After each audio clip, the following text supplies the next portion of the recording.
Sevgili izleyenler, 19 Temmuz TV 2020 ekranlarından herkese merhabalar. Gündem Özel programında Diyalog Medya Genel Yayın Yönetmeni Reşat Akar'la birlikte Gündem Özel programına başlamış bulunuyoruz. Bugün tabii ki her zaman olduğu gibi gündem maddelerimiz oldukça yoğun, sizlere aktaracağım.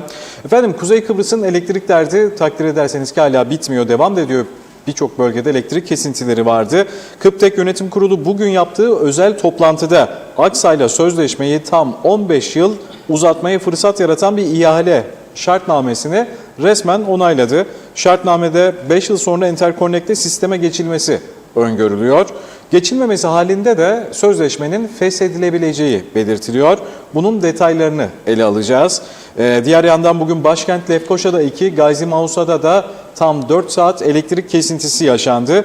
İş yapamaz duruma gelen vatandaşlar da bu duruma isyan etti ve TV 2020'ye, Diyalog Medya'ya özel açıklamalarda bulundu. Röportajlarımızı sizlere yayınlayacağız. Diğer yandan 20 Temmuz Barış ve Özgürlük Bayramı yarın ülkemizde coşkuyla ve törenlerle kutlanacak. Bu arada Ercan Havalimanı yeni terminal binası ve pisti törenle hizmete giriyor olacak. Akşam saatlerinde de Ercan Havalanı uçuşlara kapatılacak. Türkiye Cumhurbaşkanı Recep Tayyip Erdoğan'ın da yarın öğle saatlerinde adaya gelmesi bekleniyor. Bir diğer yandan 20 Temmuz Barış Harekatı'na yol açan 15 Temmuz darbesinde de adayı terk etmek zorunda kalan Başpiskopos dönemin Cumhurbaşkanı Makaryos'un kendi sesinden müdahale çağrısını yayınlayacağız sizler için özel. Evet, Diyalog Medya Genel Yayın Yönetmeni Reşat Akar hepsi ve daha fazlasını sizlere aktarıyor olacak. Efendim merhabalar. Merhabalar sevgili Serdar. Herkese hayırlı günler dileyerek başlayalım. Evet, yarın 20 Temmuz Barış Harekatı'nın 49. yılı. Neredeyse yarım asra gelmiş durumdayız. Törenler falan olacak, bir takım kutlamalar. Onları konuşacağız az sonra. Ama bugün bir doktorumuzun bir paylaşımı benim çok dikkatimi çekti. Onunla paylaşmak istiyorum. İlginç bir tesadüf değil mi? 20 Temmuz 1974'te bir istelin 36 Türk Lirası. 20 Temmuz 2023, 49 yıl sonra bir istelin gene 36 Türk Lirası. Çok ilginç bir tesadüf değil mi? Hepimizin dikkatini çekecek bir durum. Yani isteseler, otomatiğe bağlasalar, ayarlasalar bu kadar olmaz. 74, 20 Temmuz bir istelin 36, 2023 20 Temmuz bir istelin gene 36. Peki nasıl oldu da 36 kaldı? Düşünün bakalım. Çünkü 6-0 atıldı Türk lirasından, onun için değil mi? Eğer 6-0 atılmasaydı 74'te 36 Türk lirası olan bir sterlin bugün 36 milyon olacaktı. 36 milyon. Çok önemli bir durumdur bu. Ülke ekonomisinin nereden nereye geldiğini, paramızın nereden nereye geldiğini ortaya koyan somut bir gerçektir. 74'te bir istelin 36 Türk lirası, 2023'te bir istelin 36 milyon Türk lirası. 6-0 atılmamış olsaydı 36 milyonu taşımak için bir bavul yetmeyecekti bize. Bir bavul. Bugün hamdolsun çok yükselme olmadı dövizde. Az bir şey. Yani %0.5-10 falan. Esas merak edilen yarın ne olacağıdır. Dolar bugün 26.90'dan, Euro 30.20'den işlem gördü. Yarın Türkiye Cumhuriyeti Merkez Bankası'nın yeni faiz oranlarını açıklaması bekleniyor. Onun için bugün durakladı biraz bence. Öyle tahmin ediyorum, dolar kuru birazcık bastırıldı. Yarın yeni faiz oranları açıklanacak. Piyasa beklentisinin altında olursa faiz oranları, Türk parası faiz oranları, yükseliş devam edecek gibi görünüyor. Tabii inşallah yükselmez, çünkü yükselmesi hiçbirimiz için iyi değil. Bir de güne neyle uyandık? Bugün tam Barış ve Özgürlük Bayramı hediyesi olarak akaryakıt zammıyla uyandık. Bugün yeniden akaryakıt ürünlerine zam yapıldı. 95 oktan benzin 26.05'ten 27.26'ya çıkmış. 98 oktan benzin 26.60'dan 27.81'e, Euro dizel 24.11'den 24.85'e, gaz yağı 24.11'den 24.77'ye yükseldi. Normaldi, çünkü paraya ihtiyacı var. Yani bu son 3-4 günden beri gelen gidenler, yarın gelecek olanlar, bu akşam resepsiyon, yarın akşam resepsiyon, bu masrafları maliye bir yerden çıkarması lazımdı. En kolay yol, akaryakıda yükledirsiniz, bütün harcamalar karşılığını bulur. Şimdi biz gelelim elektriğe. 1974'te dün söyledim, elektrikler çalışırdı bu ülkede. Savaş oldu, elektrik vardı. 1983'e kadar elektrik bu ülkede vardı. Üstelik de bedava. Rum tarafı bize verirdi elektriği. Biz de fatura ederdik vatandaşlara. Aldığımız parayı verirdik maaşlara. İşte kalkınma dediğin böyle olur. Zeki insanlar hayatta böyle kendilerini güçlendirirler. Bırak versin onlar bize ahmaktırlar, alalım. Oh! Bu tarafta vatandaşa paransa alın paraları da bu paralarla sefa içinde yaşayalım. Bu güzel bir taktik aslında. Öyle çalışacaksın, yorulacaksın, stres falan filan yok. 3,5 ay meclisi kapayacaksın, gideceksin deniz kenarında. Oh gel keyfim gel. Tamamdır. Memlekette her şey süt liman. Ve ne oldu sonucu bunun? 49 yıldır bugün biz elektrik sıkıntısı çekiyoruz. Yani 49 yıl sonra, özür dilerim. 83'te KKTC'yi Denktaş Bey ilan edeceğinde Allah rahmet eylesin. Merhum Doktor Fazıl Küçük ilk pek sıcak bakmamıştı bu işe. Sonunda onu ikna ettiler. Nasıl ikna olduğunu da yanındaki, o günlerde yanında olanlar çok iyi bilir. Akay Cemal, Özcan Han, Ahmet Akar falan, onlar çok iyi bilir. Saraydan bir şeyler söylendi Doktor Güç'e. Tamam dedi o da. Ve gitti destekledi.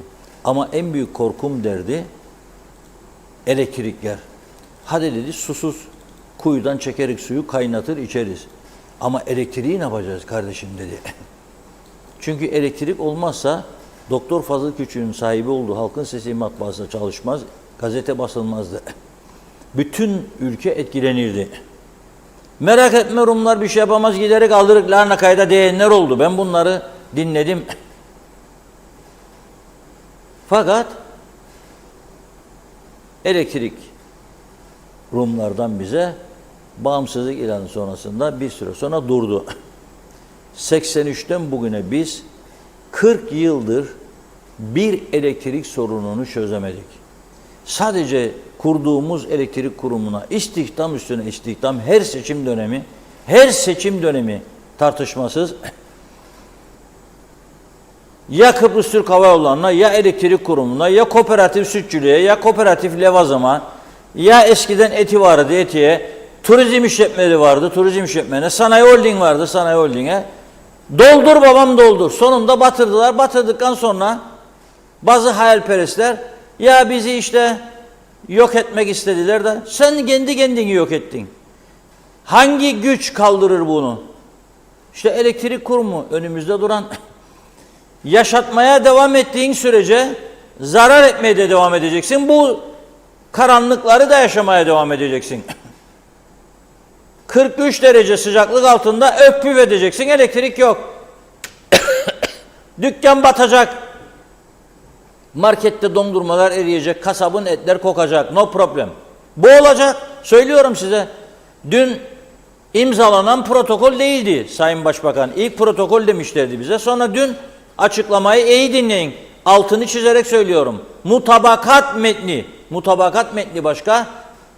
Projeyi imzalamak başka. Proje yok ki ortada imzalasınlar. Şimdi ne yaptılar?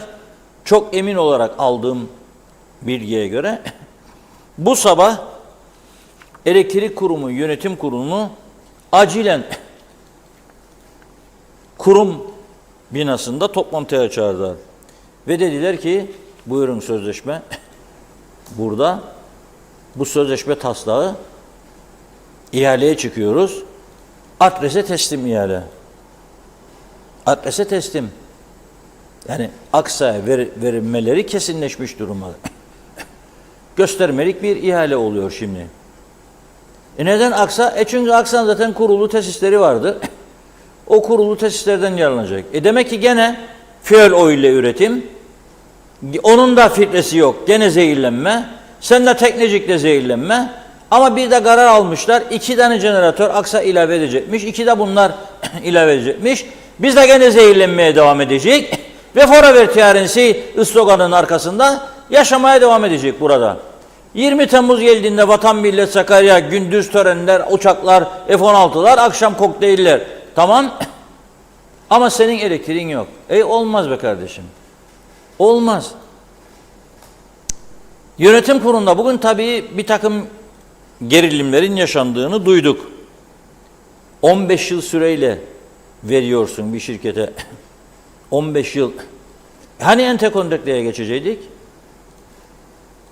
Hani sonunda bazı üyelerin müdahalesiyle sözleşme metnine bir madde koydular.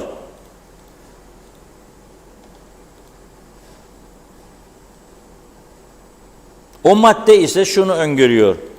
5 yıl içinde enterkonnekte sisteme geçiş şartı.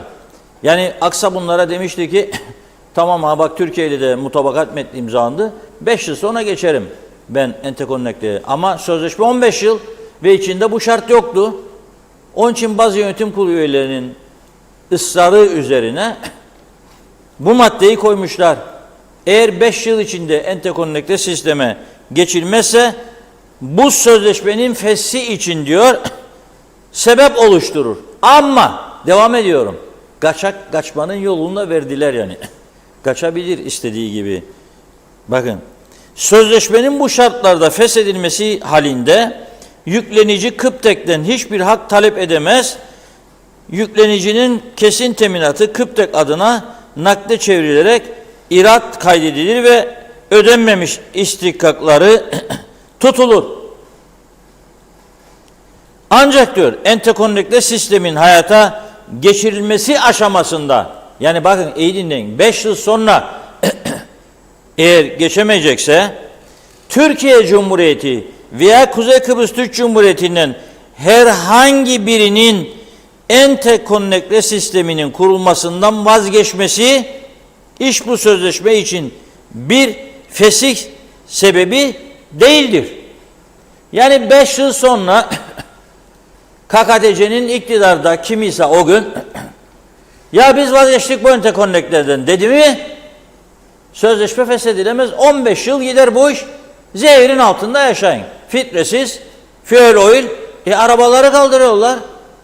Hay güneyde de Avrupa'da İngiltere 7 yıl sonra tamamen kalkıyor. Akaryakıtla araba hep elektrik oluyor.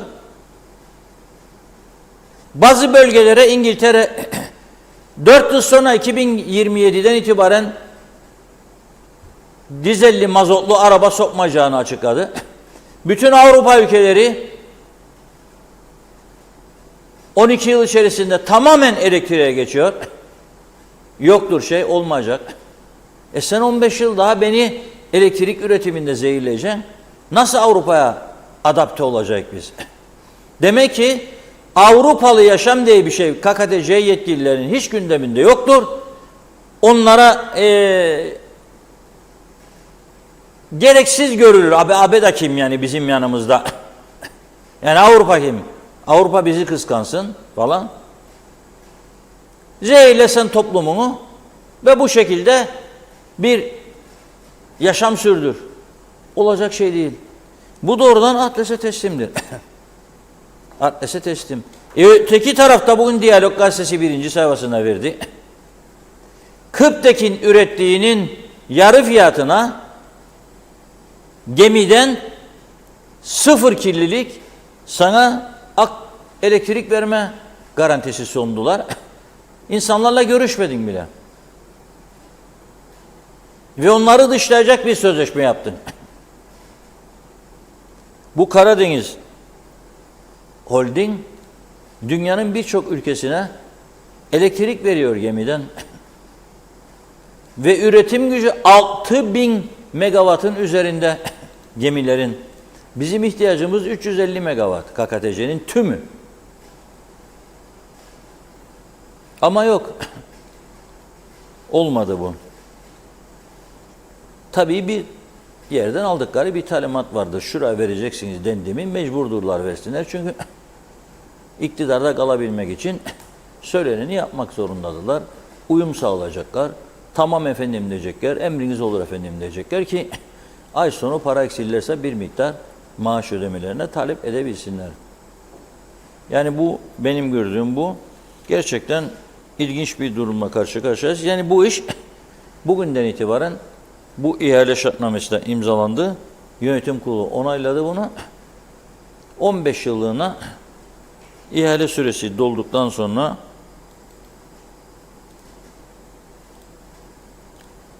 15 yıllığına Aksa'yla yeni bir sözleşme imzalanacak demektir. Tabii ben bugüne bakarım. Gazi Mausa ve civarında çok sayıda bölge 4 saat süreyle elektriksizdi. Bizim Mausa muhabirini aradım Hüseyin Çiçek. Nedir oğlum Hüseyin dedim Mausa durum. Mahkemedeyim dedi. Mahkeme biter bitmez ilk konuş estağfurullah dedim. Gitti. Herkes kan ağlıyor. Serdar arkadaşımızı kameraman Hamit'le birlikte dışarıya gönderdik. Vatandaşlarla görüştü. Elektrik konusu. Dün akşam gece editörümüz Suna Hanım Bakkallar ve Marketçiler Birliği Başkanı'yla görüştü. İsmail Bükülmez diyor ki birçok bakkal, küçük market tamamen iflaslara oynuyor. Çünkü küçük marketlerin büyük jeneratörleri yoktur. Büyük jeneratör olmadığı için buzlukların çoğu çalışmıyor. Çalışmadığı için de tavuklar dondurucuda eriyor, tekrar donuyor. Hamburgerler öyle, dondurmalar öyle, buzlar öyle. Ne varsa bozulma noktası. Hellimler buzluklarda, soğutucularda tutarlar. Peynirler işimiz zor diyor. Büyük marketler elektrikle çalışıyor. Onların da maliyetleri yükseliyor tabii. Yani onlar büyük jeneratörler, dev jeneratörler kullanıyorlar ama üretim maliyetleri oldukça yükseliyor. Onlar da gerçekten çok sıkıntı içinde.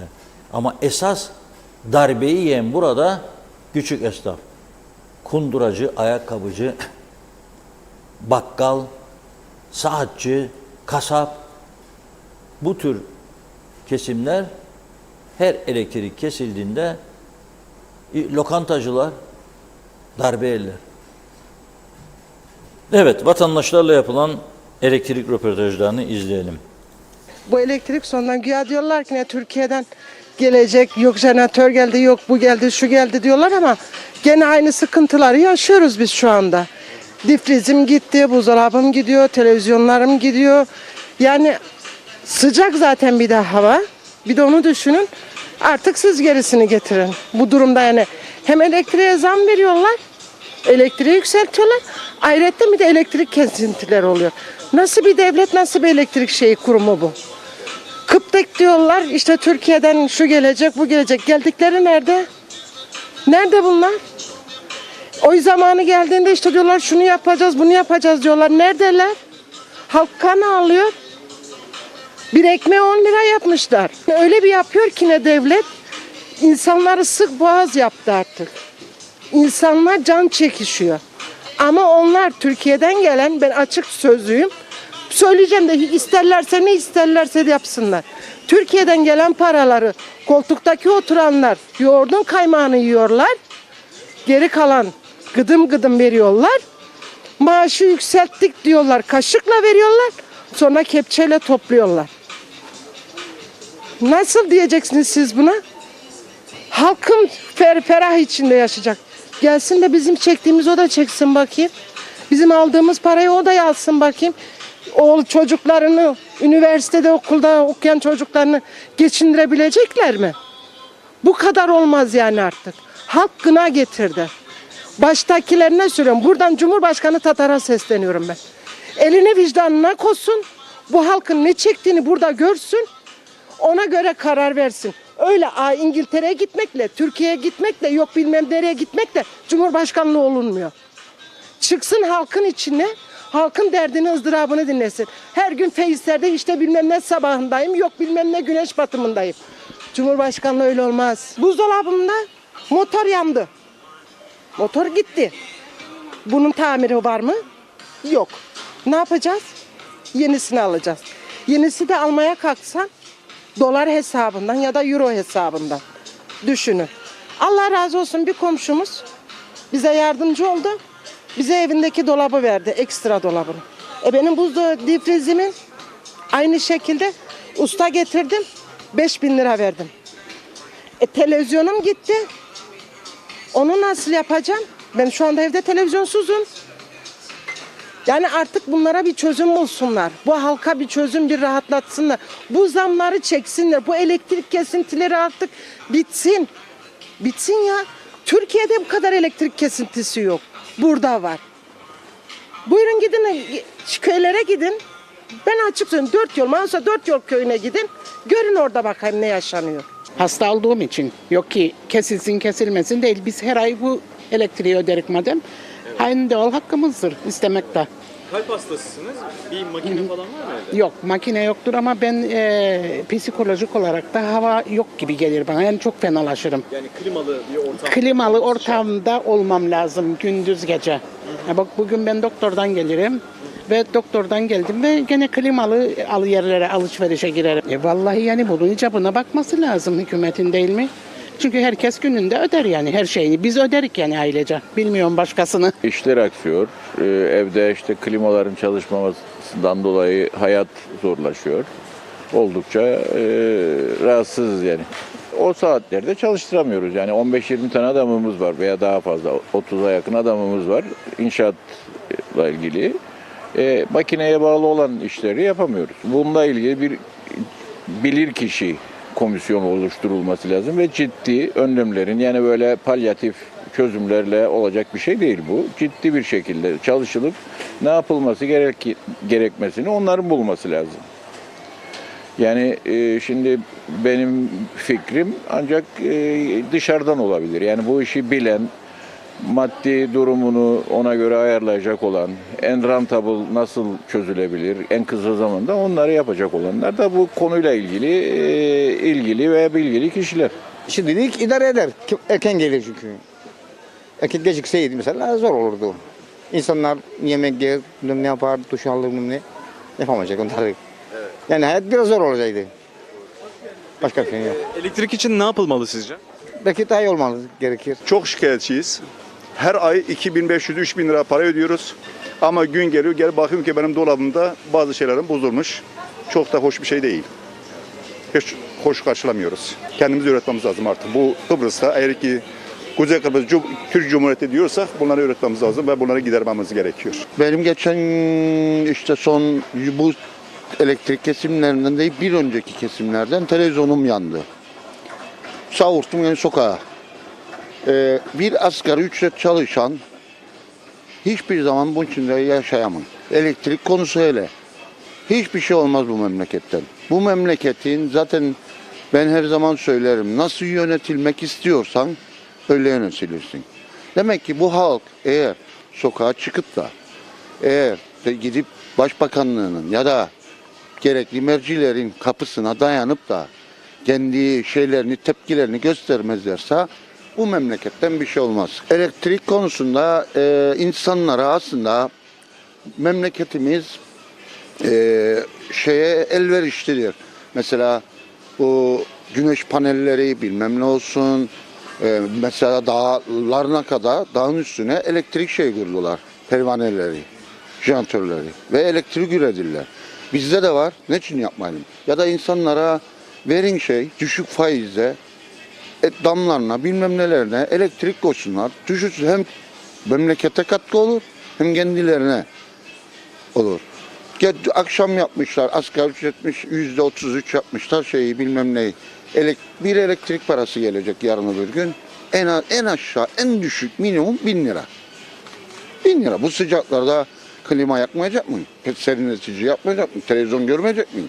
Bilmem ne yapmayacak. Onun için bizim memleketten bir şey olmaz.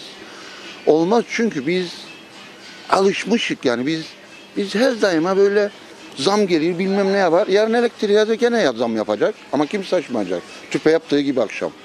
Bilmem imza attılar. Kaplıoğlu'dan elektrik getirirler. Rum tarafı da bunu başlattı. İnşallah gelir bu sorun bakarız, çözülür ama bence çözülmeyecek. Çünkü neden çözülmeyecek? O yandaki bize verilmeyecek biz yönetelim. Böyle bir durum var. Türkiye'deki merciler yönetecek ve istedikleri gibi yapacaklar. Nasıl suyu getirdiler? Tonu şu anda bir suyun tonu 6 TL 7 TL'dir. Üretmek. Öyle bir şey. Daha doğrusu bu toplum üretmek için kurulmadı. Hiçbir şey üretmek burada. Ben büyükbaş hayvancıyım. Hiçbir sütümüz 10 lira. Piyasaya, markete gezin bakın 30 liralardan başlarlar. Çünkü onlar ham madde dolarla gelir buraya bu markete. Dolarcıyla üretim yapar. Onun için 3 katı satar. Eti veririk 85. Piyasalarda markette görün 400'cük. Oh ne güzel. Ne üretelim? Elektrik mi üretecek? Pahalı üretecek. Olmaz. Onun için vazgeçelim. Jeneratör kullanırız. O da mazotçunandır, dolarcınandır. Sütün 10 liraya gitmesine sebep olur. Ne mutlu bize. Bu halk burada herkes bir şeyler söyler. Bu dağlar 74'te bu asker bu başarılı harekatı yaptı. Arkası gelmedi. Arkası gelmedi. Bu dağları ve üstüne hep elektrik paneli doldursak da kurtulsak bu dertten ne mutlu bize. Başka ne söyledi? Evet.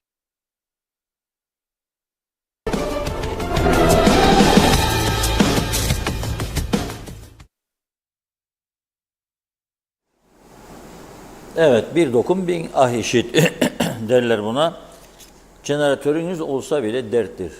Yani küçük jeneratörleri çıkıp evin dışındaysa çalıştıracaksınız. Soğutucu açamayacaksınız. Belki 3-5 lamba. Belki buzdolabı.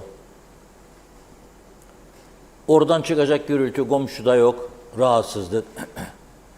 Kimi yer kimi bakar, kıyamet ondan kopar misali. Yani bu olacak iş değil, bu içinde bulunduğumuz çağda. Türkiye ile çoktan bu konuyu tam masaya yatırıp kesin sonuç almalıydılar. KKTC'yi yönettiğini iddia edenler. Sürdürülebilir bir proje hazırlayıp elektrik projesi Türkiye'den finansman desteği alıp yürümeliydiler. Yapmadılar. Bugün dinledim ben, mecliste bir konuşma olmuş Türkiye Büyük Millet Meclisi'nde. 125 bin adet makam arabası varmış Türkiye'nin. 125 bin adet makam arabası. Ve iddiaya göre dünyanın hiçbir ülkesinde yoktur bu. 125 bin makam arabasını besleyen Türkiye çoktan bizim elektrik sorunumuzu çözerdi ama burası zorlayıcı olmalıydı, zorlamalıydı. Ama buradakiler aman nasıl anlaşılırım, aman ne tepki görürüm düşüncesiyle hiçbir şeyi öne götürmeler, toplumun haklarını, çıkarlarını, beklentilerini savunmadılar. Ama yarın görkemli törenlerden nutuklar atılacak hatta bu akşamdan başlayarak. Evet, çok mesaj var diyor Serdar. bir kısım mesajlara başlayalım. Evet efendim, mesajlarınız için teşekkür ederiz. Mesajlarımızla birlikte yolculuğumuzu başlatalım. Salih Tokatlı diyor ki, Reşat Bey, Yenikent'in büyük bir bölümü tam 15 saattir elektriksiz ve şu anda kazıp bıraktılar. Çalışan da ne yazık ki yok dedi. 15 saattir elektriksiz olan Yenikent'ten seslenen Salih Tokatlı mesajında. Erdal Yarkınsa iyi yayınlar dilerim dedi. Mehmet Uluçaylı hayırlı günler Reşat Bey, kolay gelsin, iyi yayınlar. Mehmet Ömer Balcıoğlu'ysa hayırlı yayınlar, İngiltere'nin başkenti Londra'dan selamlar dedi. Erol Toplu'ysa iyi yayınlar dedi. Uğur Erciyaz iyi yayınlar dilerim. Zamlar ard arda güçlü olarak geldi. Asgari ücret zibil oldu. Yaşasın Kuzey Kıbrıs Türk Cumhuriyeti hükümetimiz, saygılar dedi. Ali Dereseven, Reşat Bey, sizce yetkililer Karadeniz şirketinin önerdiği ucuz ve temiz enerjiyi niye kabul etmiyorlar? Bizlerin niçin kirli ve pahalı elektriği uygun görüyorlar? Bunun bir açıklaması yok mu? Dedi. Çağatay Doluner ise yarın 20 Temmuz Kurtuluş Yıl Dönümümüz. İnsanın içinden baytambal kalsın demek gelir. Rumların bir yandan yapmadığını kendi insanlarımız, güvendiklerimiz 49 yıldır acı çektirerek sindire sindire bizleri çökertiyorlar. Senelerdir vatan millet Sakarya naralarıyla uyutulduk, sömürüldük. Gerçek vatan hainleri kendilerini bu denli milliyetçi göstermeye çalışanlardır. Ne olduğumuzun, yarınlarımızın ne getireceğini bilemez hale getirildik. Egemenlik, bağımsızlık dedikleri buysa eksik olsun. Toplumun en temel ihtiyaçlarını karşılamaktan aciz bir siyasetçi topluluğu. İnsanların yüz karaları bunlar dedi. Ulus Baranisi iyi yayınlar Reşat Bey. UBP ve biat ettikleri Türkiye'deki kör yiyiciler, kırk haramiler gibi bizi yiyip bitirdiler, bitirmeye devam ediyorlar dedi. Fatoş Şah sattılar memleketi diyor. Mehmet İnancı, hoş vakitler değerli dostlarım. İyi yayınlar olsun, batmış batırılmış kaoslar ülkesi cennet adımıza, sizlere de sağlıklı günler dedi. Mehmet İnancı'ya teşekkür ediyoruz, sağ olun. Fatoş Şah, baytambal kalsın başınızdan dedi. Mehmet Uluçaylı, Allah iyiliklerini versin, halkını düşünerek zam yapanların bizleri zamsız bir gün bırakmasınlar. İyi araştırsınlar, zam yapmadıkları bir şey gözden kaçmasın lütfen. Allah kendilerine kolaylık versin, zordur bu işler dedi. Mehmet Uluçaylı ve Mehmet İnancı diyor ki 10 jeneratör alsalar ne olacak Sayın Akar? Ülke balçık çamura gömüldü. Bu çamuru kimse kurutamaz kolay kolay diyor. Zehra Sencer, hayırlı yayınlar, Karpaz'dan sevgilerimle süpersiniz dedi. Ali Köl ise meclistekiler kekliği düz ovada avlıyorlar, kanadını kanadına bağlıyorlar, geçiyorlar karşısına şıkıdık şıkıdık oynuyorlar dedi. Mehmet İnancı, modern dünyayı, yapay zekayı, teknolojiyi konuşurken biz ne yazık ki hala ortaçağ misali elektriği konuşuyoruz. Dilinize sağlık Sayın Akar dedi. Günay Şekerli ise her şeyi biz yapıyoruz ama eleştirileri de kendimize yapıyoruz. Bu ülkenin esas sorunu nedir? Bunu çözersek düzlüğe çıkarız. Halkın hiçbir suçu yok. Kavgamız nedir bizim? Halkını kucaklamak devletin işidir. Mazeretin arkasına sığınamaz. Bütün bunları toparladığımda da suçlu yönetenlerdir. 45 yılda biz neredeydik? Yönetenlerdir suçlu diyor. Uğur Dereliköylü iyi yayınlar diliyorum dedi. Fatoş Şah, padişahım çok yaşa dedi. Necdet Mavi Gözlü ise Kuzey Kıbrıs Birleşik Afrika Pakistan Cumhuriyeti Başkent Lefkoşa'dan hayırlı günler, iyi yayınlar Serdar.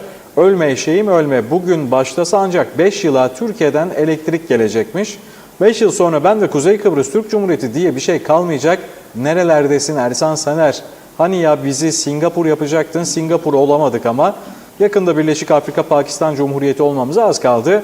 UBP denen bu parti bu memleketin üstünden kalkmadıkça bu memleket asla adam olmaz diyor. Ali Deresemen ise burayı Singapur yapacağız diye söz verdiler. Dünyanın en güzel ülkesini yaşanmaz hale getirdiler. Ülkeyi eski çağa döndürdüler ve ülkenin ve çocuklarımızın geleceğini, hayallerini yok ettiler. Bu şekilde devam ederlerse dünyanın en geri ülkelerdeki yaşayışı da arar hale geleceğiz dedi. Barış Tilki, ehliyetli rüşveti tam 20 yıl sabrettim abi, sonunda inlerine girip kuruttuk inşallah. Elektrik kurumunu da elimizden geldiğince çözeceğinize, doğrusunu yapacağımıza inancım tamdır. Reşat abi, bu halkımız güzel ve şeffaf hayatı, iyi hizmeti hak ediyor. Bu kadar vergi ve harç ödüyorsa karşılığında hizmet verilmelidir. Onun için elimizden geldiğince şeffaf bir vaziyette bu halkı, alım gücümüzü, ömrümüzü yettiğince sürece hizmet vermemiz elzemdir. Az sabır abi, iyi yayınlar dilerim dedi. Hüseyin Boşnak, hayırlı yayınlar dileriz. Londra'dan selamlar. Hamiyet Düzgense, hanımefendi güzel izah etti röportajda. Halkın dilinden konuşuyor. Bravo, hemfikiriz diyor. Ali Dereseven ise ülke yangın içinde, vekillerimiz tatilde. Ülke elden gidiyorken muhalefet partileri, önemli kurumlar, cesur bildiğimiz o sendikalar nerede? Bu ülkedeki sendikaların gücü yalnızca çocuklara mı geçiyor, dedi. Günay Şeherli ise bu ülkede bakanlık yapmış, Zeyko yağ fabrikasını ileriye taşımış Hasan Özbaflı'nın bize elektriği ucuza vermediği için canını yedi kanallarda da anlattı. Devlet bunu keşke dikkate alsaydı, bugün bunları yaşamazdık. Hasan Bey'i dikkate alsalardı bu duruma gelmezdik, dedi. Şimdilik mesajlarımız bu kadar. Geldikçe vermeye de devam edeceğiz. Evet Reşat Bey. Evet, teşekkür ediyoruz. Şimdi bazı izleyicilerimiz diyor ki Facebook'ta yoksunuz. Vardır Facebook'ta ama nasıl oldu ben de bilmiyorum. Ben görüyorum yani şu anda önümde canlı. Benim paylaşımımda göremiyor. Ben paylaştım ama olabilir. Elektrikler kesiliyor, internetler tamam çalışmıyor. Hala 3G'de bizi eziyorlar. Ondan sonra da bir yıl nutuk falan filan askeri birlikleri denetliyorlar gidip tören kıtası. Üzücü bir durum. Biz bugün bunları konuşur olmamalıydık. Biz bugün 20 Temmuz 74'ün neden gerçekleştirildiğini, buna kim sebep olduğunu konuşup yabancı dillerde İngilizce, Fransızca, Almanca, Rusça, Arapça bildiriler hazırlayıp bunları o ülkelerde duyurmamız lazımdı. Yabancı televizyon kanallarında gerekirse para vererek programlar satın alıp oralarda sesimizi duyurmamız, haklı durumumuzu anlatmamız lazımdı. Bizde bunlar tamamen sıfırlanmış durumdadır. Kendi kendimize sadece dikili taşın etrafında konuşuyoruz, kendi kendimize övünüyoruz, kendi kendimize moral vermeye çalışıyoruz. Ama böyle olmaz, bir devletin yönetimi bu değildir. Yani bırakın devleti, kabilenin değildir, ailenin değildir. Böyle bu şekilde olmaz. Geleneksel halde her sene 20 Temmuz resmi geçit töreni, 19 Temmuz Meclis Başkanı, 20 Temmuz Cumhurbaşkanı'nın resepsiyonları ve gelen misafirlerin ağırlanması. Ama ben şuna bakarım. Sen beni 49 yılda nereye getirdin? Efendim 49 yıl önce, 74 öncesinde kaç tane zenginimiz vardı? Doğru. Şimdi kaç tane var? Doğru. Doğru. Ama az parayla herkes yaşardı. Aç insan yoktu. Haftada en az bir gün, 2 gün et yerdi herkes. Hadi şimdi gel de bakalım. Şimdi bakınız, ben sizi yarın törenlerin yapılacağı Lefkoşa'daki Doktor Fazıl Küçük Bulvarı'na götüreceğim. Kırmızı bir şeref tribünü var. 2 gün önce Lefkoşa Türk Belediyesi o şeref tribünü boyattı. Çünkü boya kalmamıştı üstüne, kırmızı. Ve çok kısa bir mesafede, çok kısa bordür taşlarını ve yol içindeki çizgileri boyadı. Bakın başından alalım, başından Doktor Fazıl Küçük Bulvarı başından alalım. Yürüyelim gidelim böyle. Öyle anlattım Apo'ya. Tören alanın önünden orada o direkler var. Bu çevresidir ha. Tören alanının olduğu yerlerdi yani. Biraz ilerisi fuar, arkası fuar. Duvarlar ezildi. Bu fuarın dış cephesi ve tören alanının yanıdır yani. Bu kadar. Ve Türkiye Cumhurbaşkanı Erdoğan'ı ve diğer misafirleri götürüp oraya oturacaklar yarın. O da geçerken bunları görecek. Sonra yolu ayıran küçük kırmızı renk direkler var. Bakın kopmuş. Öyle duruyor ha. Bu bugün yani. 1 saat önce çektirdim bunları. Bakın. Yarın burada tören olacak. Türkiye Cumhurbaşkanı gelecek. Türkiye Cumhurbaşkanı'nın uçağına harcanacak benzinle bütün bu yol yenilenir. Asfalt dökülür, her şey. Onlar bu harcamayı yapıyor bize gelip destek versin diye. Biz burada bu kadar basit işleri yapamıyoruz. Gülerler bize ya. Siz neyi becerdiniz be Kıbrıslar dediklerine, haksız mı adamlar? Bak bu yarın törenin yapılacağı yer. Bu da yolun devamı. Ayıp denen bir şey var ya. Sonra Orta Refüj. Yakın Doğu ya dönüşe kadar yeri boyamışlar. Yakın Doğu'dan öteye Gönyeli Çemberi'ne kadar, ki tanklar Gönyeli Çemberi'nden başlar gelsin. Beyaz çizgileri burada var. Biraz ileri git, yoktur. Orta refüjdeki ağaçlar resmen oradan geçerken her gün moralim bozulur. Mezarlık ağaçları var orada. Ne güzel Kıbrıs'a uygun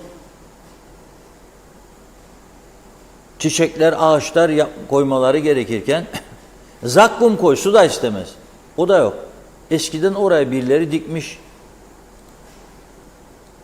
mezarlık ağaçlarını. Orada duruyor onlar. Yeşillik yok. Burada var yeşillik sadece. Bakın bunlara. Bugün burası tören alanının tam başladığı yerdir burası. Kimsenin umurunda değil. Şimdi bu ülkenin protokol müdürlüğü var. Dışişleri Bakanlığı var. Diğer birimleri var. Bunu görüp belediyeyi davet etmeleri lazım. Gel kardeşim buraya. Yani bunlar olsun yapamadın sen. Nasıl olur? Yapamıyorsa o zaman bu akşam yarın akşam kokteyllerde harcanacak paranın 1/1000'ini kesip viski yerine bira verirsiniz. Da düzeltirdiniz bunları. Eğer birazcık ülkenin gerçekleriyle ilgilenebilecek yetenek ve kapasite olsaydı. Tamamen şov göstermenin dışında hiçbir şey yoktur. Nasıl umutlanacağım ben bu ülkenin geleceğinden? Bakın ortada çizgi kaldı mı? Yakın Doğu kavşağına geldik. Var mı çizgi? Var mı Orta Refüj'de herhangi bir yeşillik? Bakın. Tören alanı geçer geçmez kupkuru bir yol. Ne yeşillik var, ne çiçek var, ne ağaç var. Hiçbir şey yok. Yani üzücü bir durum. Şimdi bir de sesli olarak getireceğim size. Mausa'da Temiz Ada grubunun organizasyonlarını yapan Sayın Uluçaylı gönderdi bugün. Dün bahsettiğim hani devrili elektrik direklerini dün gösterdim ya. Bir kaza oluyor. Orta Refüj'e çıkıyor dikkatsiz şoförler. Kırıyor elektrik direğini. Kırıldıktan sonra olduğu yerde kalıyor. Bakın buna da. Ver sesini verelim bunu. Bu görmüş olduğunuz cereyan direği bir club yanındaki çemberin yanındadır. Yaklaşık bir ay kadar önce belki kaza belki bilmiyorum. Aynen yerde parçaları daydırıyor. Bir Allah'ın kulu bunu hiç görmedi mi? Hiç mi? Bu kadar olduk işte bu kadar. Hiç bu toplumdan gerçekten bu toplumdaki halk umudunu yitiriyor. Yitirmeyelim umudumuzu diyoruz ama bu cereyan direği yolun ortasında binlerce yetkili geçiyor buradan. Binlerce.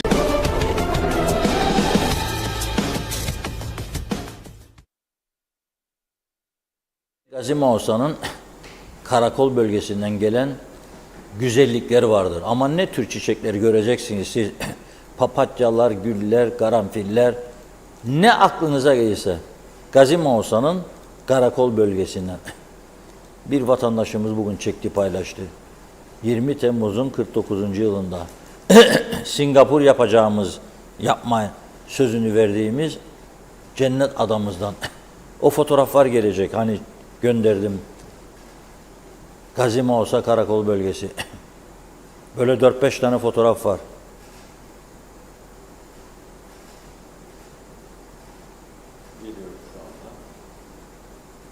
Evet. Gördünüz değil mi? Güller, karanfiller, yaseminler, fullar. Çöp yığınlar her taraf. Bütün memleketin her tarafı çöp yığını. Kirlenmiş, kokmuş vaziyette. Tamamen terk edilmiş bir görünüm var. Ama tüm belediyelerde de ihtiyacın kat kat üzerinde personel var. Mausa'da da öyle. Daha seçimden önce bağırırlardı. Ha biri alıyor, ha biri alıyor. Oturacak yer kalmadı, koltuk kalmadı, masa kalmadı. Aldığınızda çöpleri toplayacak adam mı yok şimdi? Araç mı yok? O benden önceydi. Siz de düzeltmek için geldiniz. Hadi buyurun. Olacak gibi değil. Olacak gibi değil. Yani böyle bir manzara hiç de yakışık almadı. Yarın Cumhurbaşkanı Erdoğan gelecek. Ne yapacaksınız? Töreni de 6'ya almışlar 18'e. Neyse gelip doğrudan Ercan'dan tören alanına gelecek herhalde. Atatürk Doktor Küçük anıtlarını gezdikten sonra tören alanında selam dur, konuşma, sonra geri dönecek. İyi ki dolaşmıyor. Ben dolaşmasını isterdim aslında. Devam etsin o tören alanından biraz daha Gönderi çemberine doğru. Oradan dönsün Girne yoluna bir. Nasıldır o Girne yolu? Görmesi lazım. Bir de yanan dumanlar vardı gene bugün geldi. Haspolat'tan. En son gelen video. Vatandaş gönderdi diyor ki Haspolat çöplüğü yanıyor diyor. Yanmayan yer kalmadı. Bugün az önce çekmiş. Yanmayan yer kalmadı. Dökülüyor her taraf. Teknecik'ten zehir çıkıyor. Yanındaki Çatalköy çöplüğünden zehir çıkıyor. Burada büyük çöplükten Güngör çöplüğü zehir çıkıyor. Haspolat öyle. Mausa çöpler yollarda gösterdim öyle. Lefkoşa'nın birçok bölgesi pislikten geçilmiyor.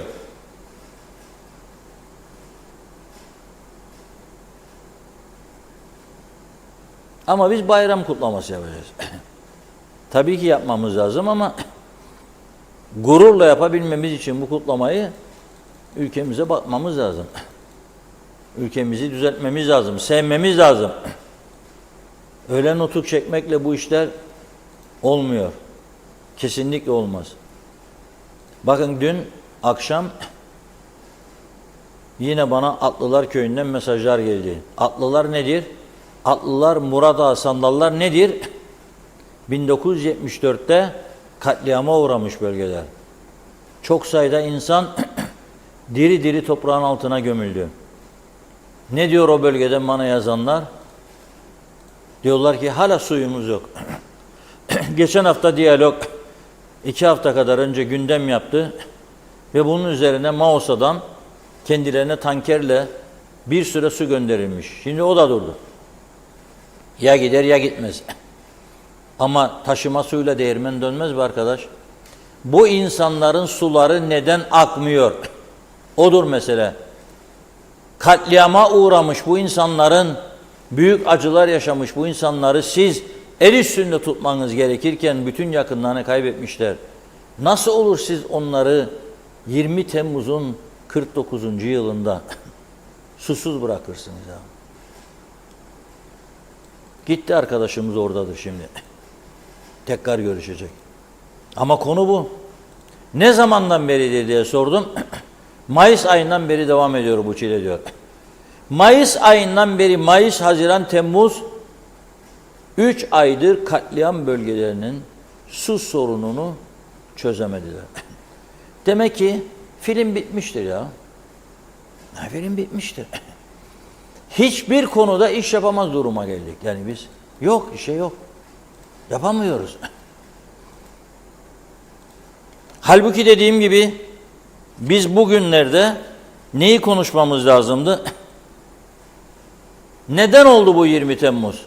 Neden propaganda savaşında 20 Temmuz'dan başlıyor güneyde, 15 Temmuz'dan bahsetmiyor? Nerede bizi devleti yönetenler?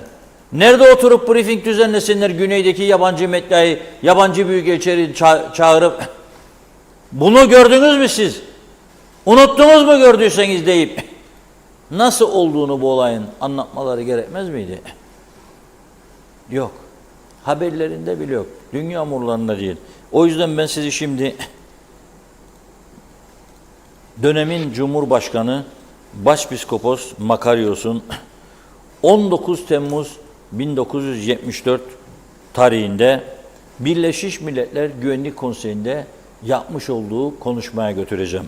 O konuşmada Makarios açık ve net bir şekilde Kıbrıs'ın Yunan cuntası tarafından işgal edildiğini ve bunu sonlandırmak için yardım gerektiğini söylüyordu. Yardım edin, Kıbrıs'tan çıkarın. Yani müdahale edin çağrısı. Makarios 15 Temmuz darbesinde Başkanlık Sarayı silahlı saldırıya uğramış, yıkılmış, dökülmüş, yakılmış ve Makarios hayatını zor kurtarmıştı. İngiliz üslerine sığınarak oradan Malta'ya sürgüne gitmişti. 4 gün sonra da 19 Temmuz'da New York'a geçerek olağanüstü Birleşmiş Milletler toplantısında resmen adaya müdahale çağrısı anlamına gelen bir konuşma yapmıştı. İzleyelim onu.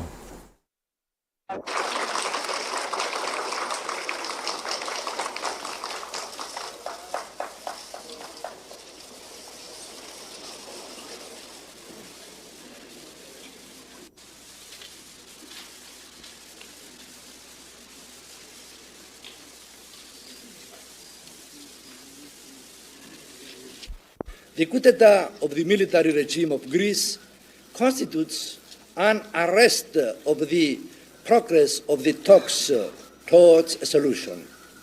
Moreover, it will be a continuous source of anomaly in Cyprus, the repercussions of which will be very grave and far-reaching if this situation is permitted to continue even for a short time.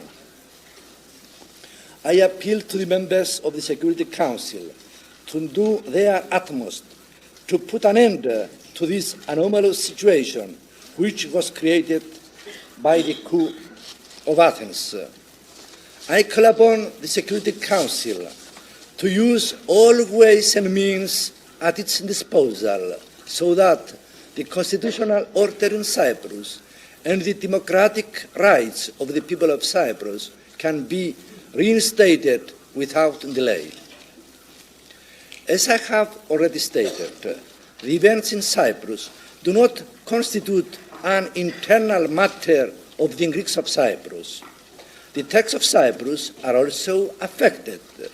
The coup of the Greek junta is an invasion, and from its consequences suffer the whole people of Cyprus, both Greeks and Turks.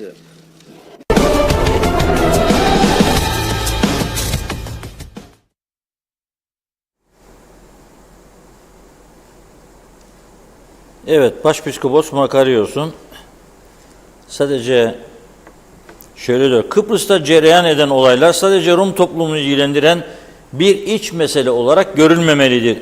Bu darbenin sonuçlarından hem Kıbrıs Rumlar hem de Kıbrıslı Türkler etkilenmektedir. Kıbrıs'ta yer alan askeri darbe adanın Yunanistan tarafından işgali demektir.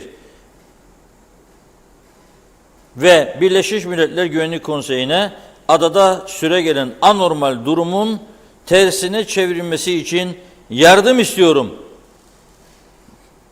Ve Türkiye işte o çağrının da ardından 20 Temmuz 1974'te adaya müdahale etti. Atatürk'ün sözünü bir kez daha hatırlatmak istiyorum. Askeri zaferler ekonomik zaferle taşlandırılmadığı sürece başarısızdır. Şimdi bizim siyasilerin en büyük yanlışlığı nedir bilir misiniz? Çevrelerinde birlikte yiyip içtikleri oldukça varlıklı, özellikle emlak sektöründe öne çıkanlarla, oldukça varlıklı insanlarla görüştüklerinde onların yemekli sohbetlerde, içkili sohbetlerde ortaya attıkları rakamların etkisi altına kadar vay vay vay vay vay vay vay. Milyon dolar, milyon istedim, 3 milyon, 7 milyon, 10 milyon, 12 milyon. Bütün adanın böyle son derece zenginlik içerisinde olduğunu düşünerek hareket ediyorlar.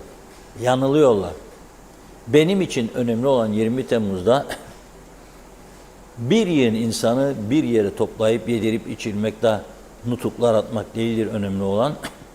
Özellikle şehitlerin aileleriyle ilgilenmek, onların sorunlarıyla ilgilenmek ve varsa sorunları çözüm getirmektir. Yani 74 katliamında yok olan insanların aileleri eğer bugün susuzsa bu bir utanç meselesidir bizim için. Türkiye dağları, denizleri aşarak getirdi.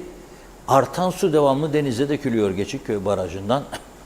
Ve biz ülkenin birçok bölgesine hala bugün su götüremiyoruz. 7 lira son zammını söylerim. 7,5 lira civarında belediyelere verilen suyu bazı belediyeler bazı yerlere 25 liraya kadar fatura çıkararak götürüyor. 25. Taş atıp kolumuz mu yoruldu? Hayır. Durduğumuz yerde 3 kat fiyat çıkarıyorsunuz. Neden 4 kat? Çünkü istihdam karşılığı ortaya çıkan ödemeleri ancak bu şekilde yapabilirsiniz. Yok ki yatırım yaparsınız. Yatırım nerede? Nerede bu yatırımlar? Aha gördük. Başkent Lefkoşa'yı gösterdim. Yoktur. Böyle bir şey yoktur. Yeşillendirme, ağaçlandırma yoktur.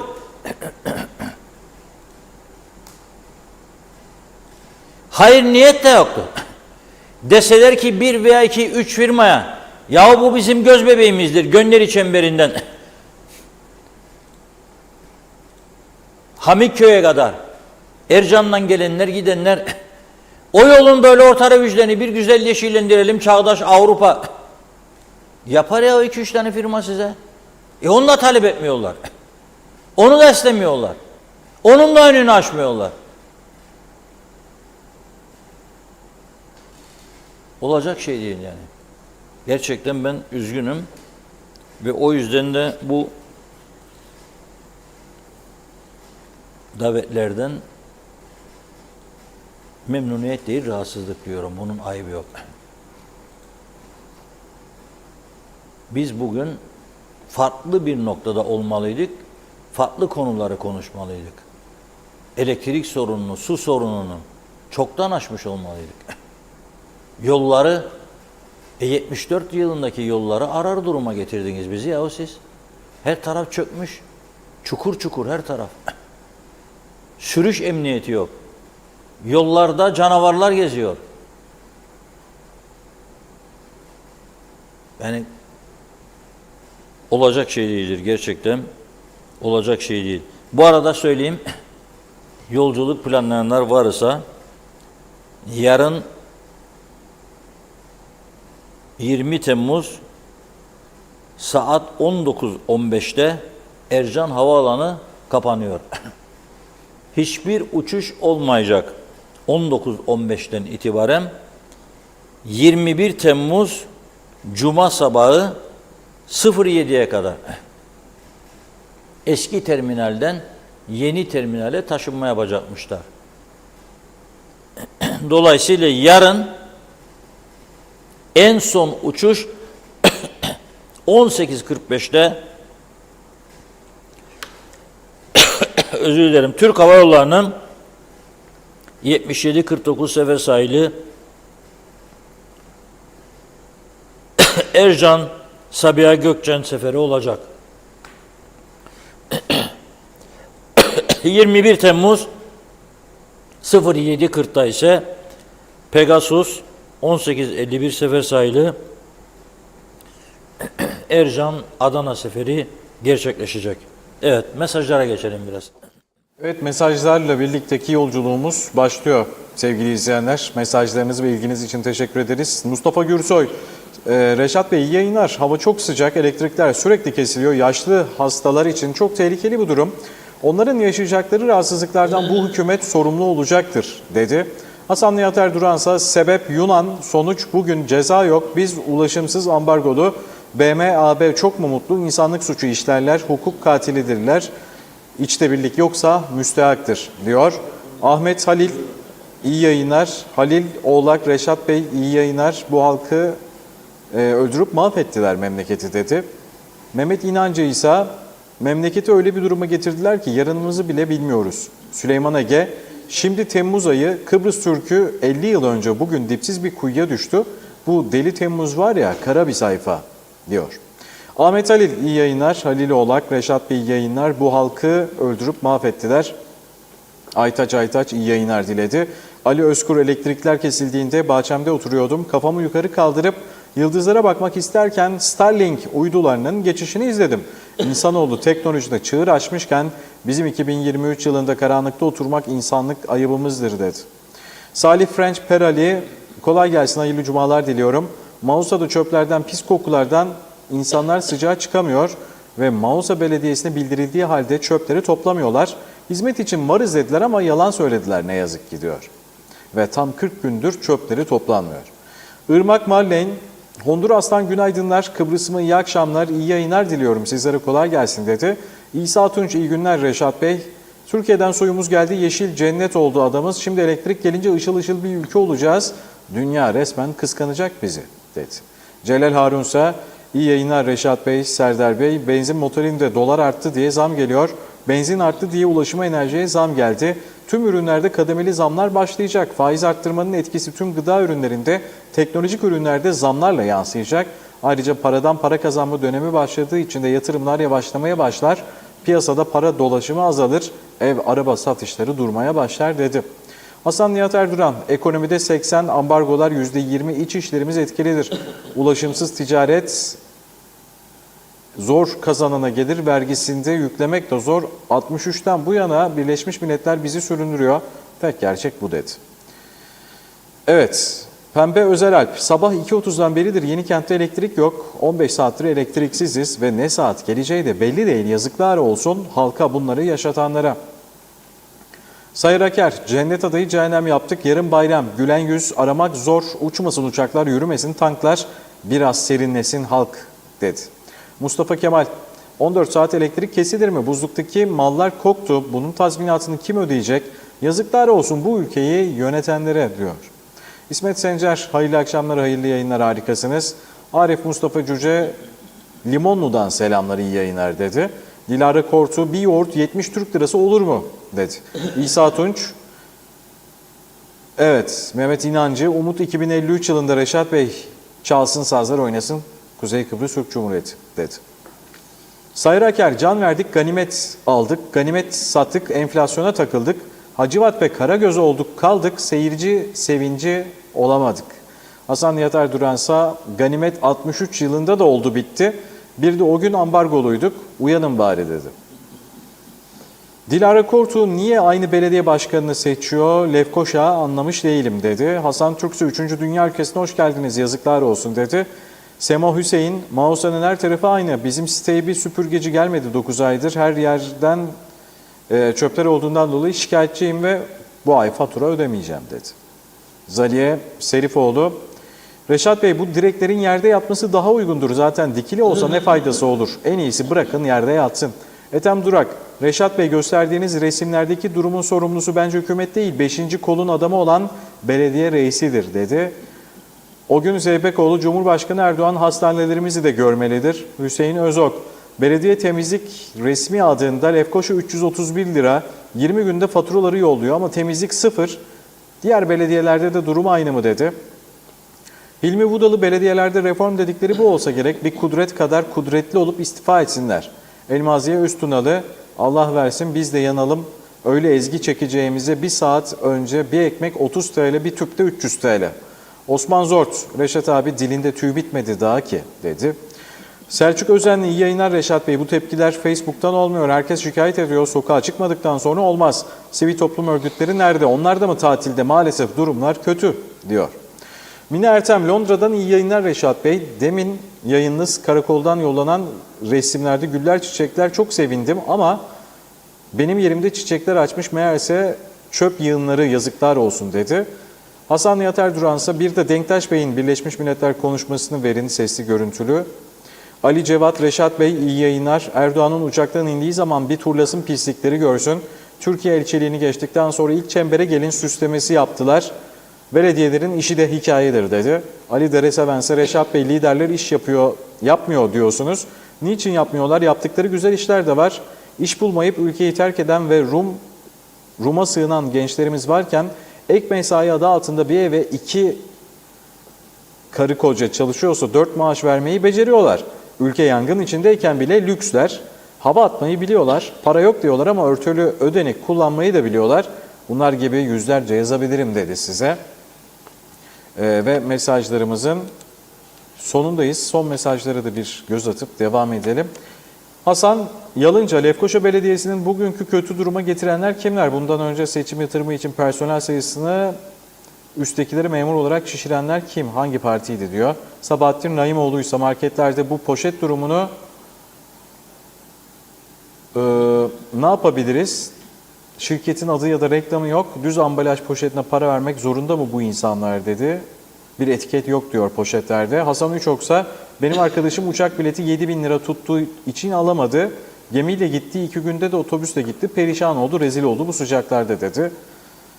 Evet, Hasan Nihat Erduran içme suyu dağıtımlarından arızalanan bölge belediye başkanları sorumludur. Su yoksa oy da yok diyor. Hasan Nihat Erduran, Şener Levent geçmiş olsun hastaneden çıkmış, memnun kalmış Nalbantoğlu'daki devlet hastanesindeki tedavisinden. Hayri Köreken özelden emekli olana ne kadar artış verecekler? Çünkü bizler asgari ücretin altına maaş alıyoruz dedi. Evet, bu şekilde mesaj bölümümüzü şimdilik tamamlamış bulunmaktayız.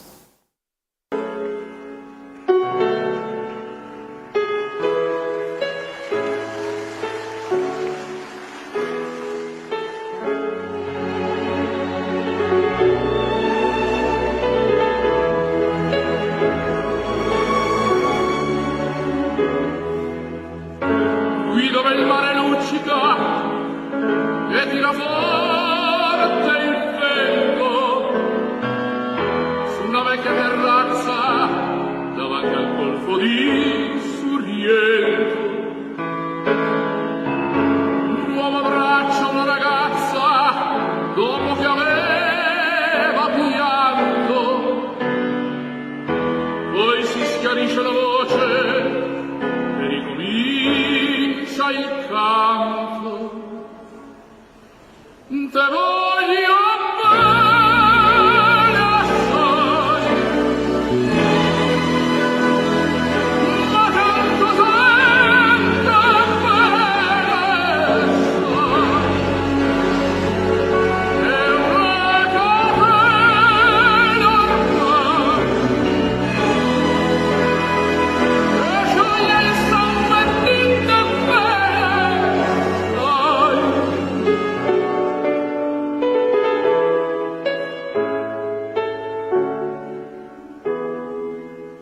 Vidi le luci in mezzo al mare, penso alle notti là in America, ma erano solo le lampare di una bianca scia domenica.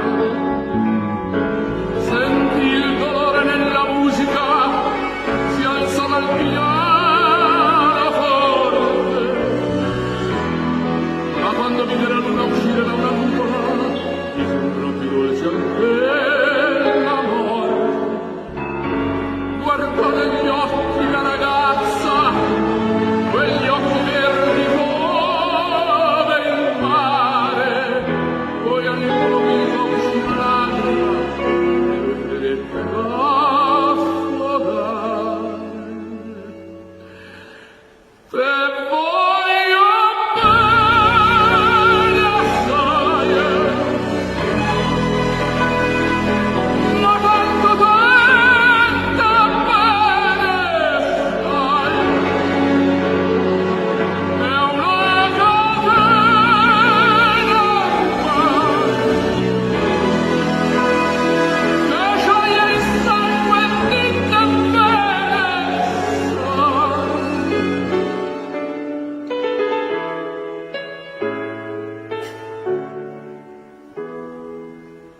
Potenza della lirica, ove ogni dramma è un falso, con un po' di trucco e con la mimica puoi diventare un altro.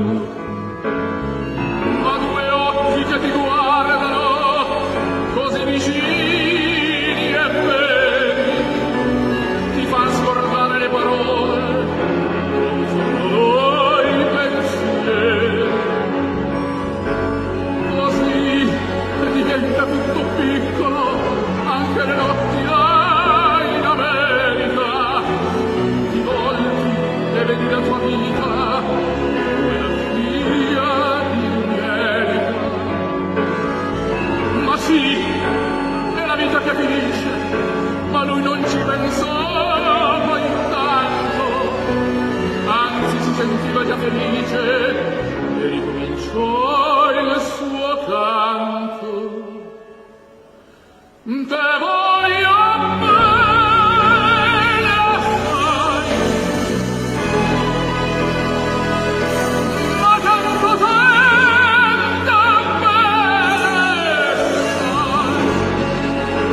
Evet, Favoriti'den dinledik. Caruso.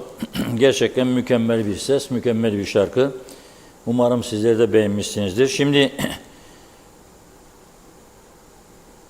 büyük bir başarı var Kıbrıs'ın güneyinde. Nerede?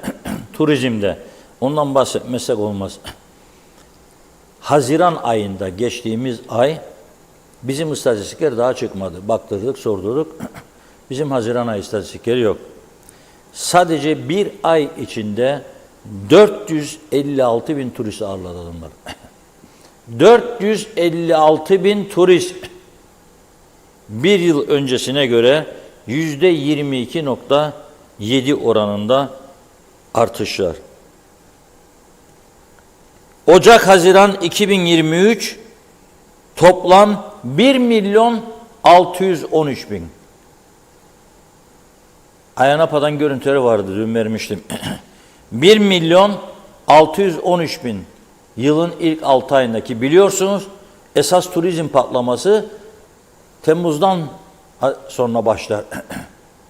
Çünkü Güney Kıbrıs'a giden turistlerin %36'sı İngilizlerdir. Ve İngiltere'de okullar tatil olduktan sonra daha çok başlar yaz tatilleri. Orada da okullar bizim gibi Mayıs sonu kapanmaz. Temmuz'un ortasında kapanır. 3 Eylül'de de açılır. Onun için biz burada bu yarattığımız kokuşmuş düzen içerisinde kolay değil işimiz. Yani adamlar bin bir çabayla, ne zorluklarla turist getirirler. Toplayacaklar parayı da verecekler. Devlete vergi, belediyelere vergi, yiyecek, içecek, sütü, yoğurdu, ekmeği, eti, tavuğu, içecekleri. Sen de devamlı döveceksin bunları. Yatırımcı da istemeyeceksin. Biz bize yeterik. Bütün denizler, plajlar da bizim olsun. Gidelim, karpuzları da atalım, onları da bırakalım orada, gidelim. Da kalkınalım. Onun için söylüyorum, bu kokmuş düzeni 49. yılda itiraf ediyorum. Bizim yarattığımız, neden olduğumuz bu kokmuş düzeni biz kendi kendimize düzeltemeyiz. Açık ve net. Bu kokmuş düzeni biz kendi kendimize düzeltemeyiz. Tek çıkar yol vardır. Beğensek de beğenmesek de, istesek de istemesek de çözümdür. Avrupa normlarında bir çözümdür. O zaman da gene istersen git çöpü yak sokakta. O zaman da gene istersen git apartmana biraz değişiklik yapacaksın girişine evin. Doldur bana oraya bir kamyon toprak, bir kamyon çakıl, kum. Bitince işin de bırak, aylarca, yıllarca kalsın. Rüzgar estiğinde benim eve pencereden gitsin, çocuk seyirlensin. Sıkarsa yap. Sıkarsa kemersiz araba sür. Sıkarsa yolda cep telefonuyla konuş. Yap. Başka türlü olmaz. Bu kokuşmuş siyasi düzende olmaz. Bakın ben görüyorum. Tufan Hoca'ya saldırıyorlar. Çok sert muhalefet yapmazmış diye. Yapsan olacak. Yani bağırmak, eleştirmekle midir sert muhalefet? Adam görüyor çünkü. Bu olmaz böyle kardeşim. Olmaz. Bu kopmuş düzen, bu demokratik sistem dediğimiz aslında demokrasiyle hiç yakından uzaktan ilgisi yok. Adına biz öyleydik. Fazla mesai vermirler, o demokrasinin gereğidir, hizmet alın falan. Belediye Cemal Buğdoğullar yaptı mı? 3 dönemdir ama. Harmancı da burada. Tamam, doldurdu Cemal Buğdoğulları, suçlu. Ama 3 dönem geçti. Ben gene Lefkoşa'da pisliklerin içinde mi yaşayacağım ya? Onun için diyorum yorgacız. Çözüm olursa benim belediye başkanım yorgacız. İsteyen istediğini söylesin. Benim belediye başkanım yorgacız. İsteyen istediğini söylesin. Yeniden yapılanma diye bir şey var. Belediyenin içinde sokağa çıkmak istemeyenleri çalıştırabilecek yöntemler bulabilirsin hukukçuları çağırıp. Niye yapmıyorlar? Devlette de aynı durum. Tapu dairesine gidiyorsun, para basar, memur yok. Metehan Kapısay'da desek muhaciret memuru yok. Ama bu taraftan birçok dairede bakanlar bakmayanlar kaç kişinin çalıştığını bilmiyorlar. Personeli gördüğünde kim olduğunu bilmiyorlar. Ve sen bana bu düzenle umut mu vereceksin yani? Yok. Yoksa söylüyorum. Bu ambargo falan diyor bazı arkadaşlar ya. Aslında sana bu ambargolar krizden çıkmanın fırsatını da veriyor. Bak bir şey söyleyeceğim. Rusya ambargo koydu. Avrupa Birliği. Ne oldu? Güney Kıbrıs elindeki bütün zenginleri kaybetti. 170 kusur milyar euro gitti. Bir kısmı Türkiye, bir kısmı geri Moskova'ya, bir kısmı da ufaktan buraya. Adam olsak biz buraya bu paraları daha çok çekerek, yatırım olarak diyorum ama, yatırım olarak. Ama o da olmaz. Larnaka Limanı özelleştirilebilir. Oradan gidip fotoğraflar çekerek ne güzel Larnaka'dayız bak. Ama benim tarafta olmaz. Niçin? Olmaz. Ha sana soracağım benzeri olur olmaz. Çatla patla istediğin kadar. Ama bunu yapacak bir imkan yoktur mevcut partilerde. Çünkü zaten parti MYK'ları meclisleri geçirmez. Çünkü herkes bir yerden birine bir sözcük vermiştir. Fazla meseleleri durduracağım, vardiya üstüne geçeceğimde 100 tane, 1000 tane düşman orada sana. Aman anam ne saldırırlar orada burada göreceksin. Onun için bunun tek çaresi vardı.